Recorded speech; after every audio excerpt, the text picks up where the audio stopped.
લિંબાયત વિસ્તારમાં આવેલ એક જ્વેલર્સની દુકાનમાં હથિયારો સાથે ધાડ પાડીને લૂંટ ચલાવનાર રીઢા ધાડપાડુને પોલીસે 18 વર્ષે મધ્યપ્રદેશ ખાતેથી ઝડપી પાડ્યો છે।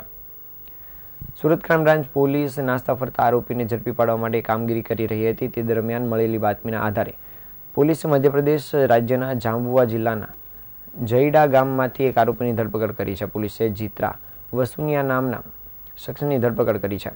આરોપી વર્ષ 2007માં લિંબાયત પોલીસ સ્ટેશન વિસ્તારમાં મધુર જ્વેલર્સ નામની દુકાનમાં ધાડ પાડવામાં આવી હતી અને આરોપી અને તેના સાથીદારો દ્વારા 800 ગ્રામ જેટલા સોનાના ઘરેણાં અને 8 કિલો જેટલા ચાંદીની લૂંટ ચલાવવામાં આવી હતી। જે ઘટનામાં પોલીસે અગાઉ કેટલાક આરોપીની ધરપકડ કરી હતી અને આ ગુનાથી બચવા માટે આરોપી છેલ્લા 18 વર્ષથી નાસ્તો ફરતો હતો, જેને પગલે પોલીસે તેને મધ્યપ્રદેશ ખાતેથી ઝડપી પાડ્યો છે। જો કે હાલ આરોપીને લઈને પોલીસે આગળની કામગીરી શરૂ કરી છે।